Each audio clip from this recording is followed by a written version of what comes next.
Greetings, members, one and all of the Salivation Nation. Is what Egypt is doing about the beginning of the end of the dollar's dominance on the world stage? Let's find out as we explore.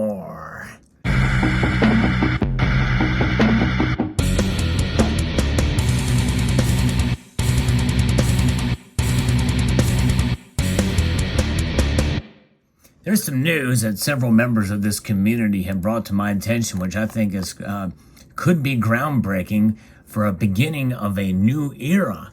Now, as you know, the BRICS nations have been pretty adamant about trying to move away from the dollar or their dependence on the dollar.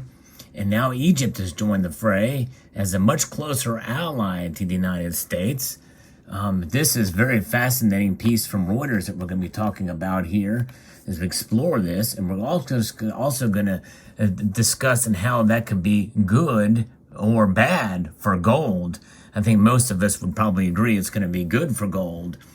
If you enjoy stories like this, I hope you will consider pressing that thumbs up button down there. It does help the algorithm. And also, subscribe to the channel. I do post daily videos on a myriad of different topics with relation to metals in general, but especially precious metals.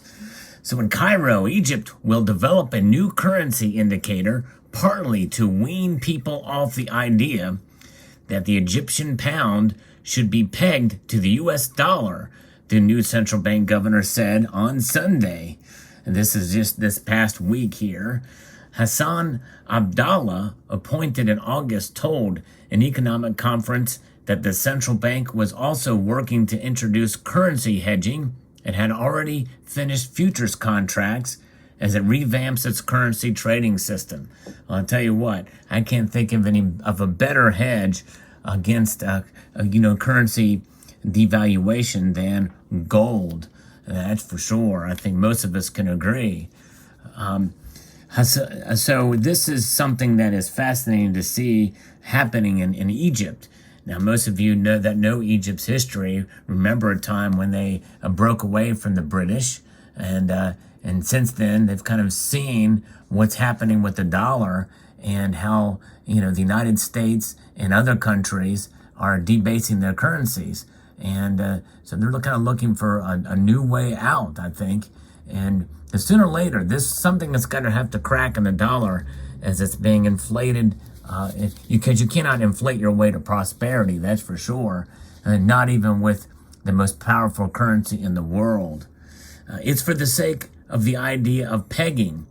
And I'm not talking about the price. I'm speaking of the idea. This is what was said by Hassan Abdallah. America is not my major trading partner. I don't know why people are always fixated on the dollar. Think about that. Why are people always fixated on the dollar? Now, I tell you why that's the case. I'll answer his question for him. Over 60% of the nations around the world trade in the dollar. It is the top world's reserve currency. Is it too big to fail, though? No, it is not. And that's a strong statement coming from me.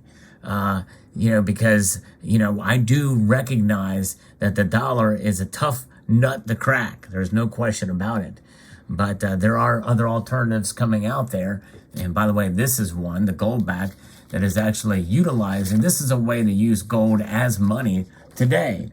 You can use gold as money today, at least with certain businesses that agree to take it and exchange it. So I think that's kind of a fascinating concept. And that's one way to do it. But obviously, Egypt is working in another way to be able to make this happen. Part of our success will be changing the culture and the idea that we are pegged. We want to be seen against every currency. The Egyptian pound has been virtually fixed at about 15.70 pounds against the dollar for 18 months before the Ukraine crisis triggered a flight of billions of dollars out of Egyptian treasuries in a matter of weeks, prompting the central bank to devalue the currency in March and let it gradually weaken since then. Egypt, since March, has been negotiating a financial support package with the International Monetary Fund, which has long urged it to adopt a more flexible exchange rate. The Egyptian pound has strengthened against the euro, the British pound, and the Turkish lira since the Ukraine crisis. But people don't see all that, Abdallah told the conference. Despite the currency revamp, Abdallah said that the currency's bank's primary mission would be to get inflation, now running at 14%, under control. So they want to get it under control, and they feel that the dollar is kind of punishing them. But the thing is what is the best way to do that? These paper currencies, I would say not. I would say the best thing to do is to try to look more towards a rules-based monetary system where gold can be a part. And sooner or later, sometime down the road, these countries are going to realize that really the only way to go is with gold. To back your currencies by gold. And it can be done. Now, it'll take quite an overhaul for sure in most of these countries' currencies, and the state of the world economy, the global economy, and how nations trade. Everything is tied to the dollar, it seems. But everybody should tie to a neutral party. A neutral party that has no counterparty risk, by the way, and that is gold. To rein everybody in. But alas, Russia's talked about it, but they've given it lip service so far. Will they do it? I don't know. But nonetheless, it is fascinating to see this move, as Reuters has reported, and again, as members of this community have talked about here in the comment section of my videos. And this is an amazing community where a lot of what I find can come from you, the viewers. I appreciate you guys emailing me about this stuff. But I also do a lot of my research as well, too, and find these stories for you. But this is an example, folks, of the beginning of what could be the cracks in the dollar. The dollar as the hegemony. The dollar hegemony, I think nowadays, is under threat than ever before as these nations, like Saudi Arabia. There was some talk that Saudi Arabia very well could join the BRICS nations. I'm not releasing any substantial evidence of that other than the fact that they are not listening to the United States in terms of oil production, and they are aligning themselves more with Russia and the East at this point. But nonetheless, this is where we are at. I think that policymakers with the Federal Reserve and the government of the United States ought to be very careful and not have so much hubris or confidence that this dollar will save them and protect them in their policies and their decisions. No, we need sound fiscal policy here in the United States. We should not use the dollar to bully and to do things that are fiscally unsound and to try to strap other nations. We should use the goodwill of the United States and our power to help and to show as an example to others to be fiscally responsible. We're not doing that now. And that could come back to bite us. Not today, not tomorrow, not next week, but it could come soon, sooner than we think. And that is the cautious message of the day. Now, how can we protect ourselves of what policymakers do? Right now, it doesn't matter what they do. We can protect ourselves with gold. We can hold gold in our possession and be our own central banks to protect ourselves against the insanity that is going on in Washington, D.C., and in financial institutions around the world, as well as central banks around the world. Heck, even the Central Bank of Central Bankers has realized that gold is indeed equal and on par with cash. Starting in April of 2019, they marked gold as a Tier 1 asset. And that means that it is indeed money as recognized by the Bank of International Settlements. And these central banks know that to be the case, or else they wouldn't hold it in their central banks. They would not store all of this gold.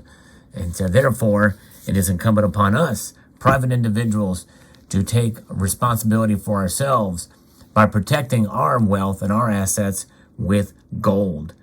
That is what it's there for.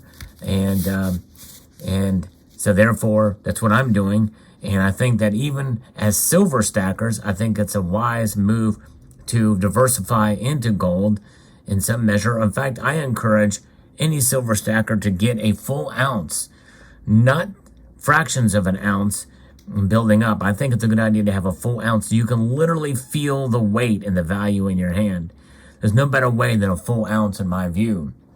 It does require fiscal discipline on your part as well too. But I believe anybody and everybody can do it. And I'm issuing a challenge right here. And I may post another video about that to encourage you all to try to do that. I think it's a good idea. I think it really does give us a sense of discipline if we can do it. I know what it's like to struggle to buy a full ounce of gold. And I've been there before.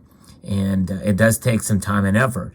And again, as you go on, you realize, hey, every little bit does help.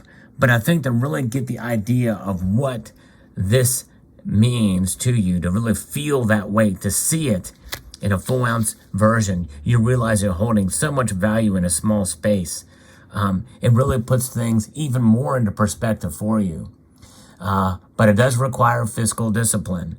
And it requires you not to just wholesale go out and put it on your credit card.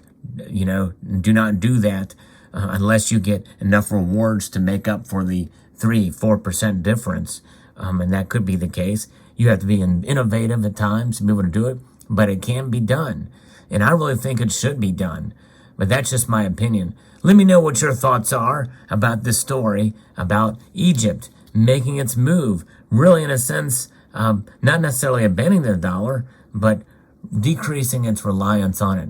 Could it have an effect on the dominance of the dollar? Could it be the beginning of that? Maybe not, but maybe so. You never know. The fact that it's out there, the fact that they're open about it, tells us something in my view. Let me know what your thoughts are in the comment section below. I'd like to extend a multitude of gratitude to you all for taking the time to watch and encourage you to please rate, share, comment, and subscribe.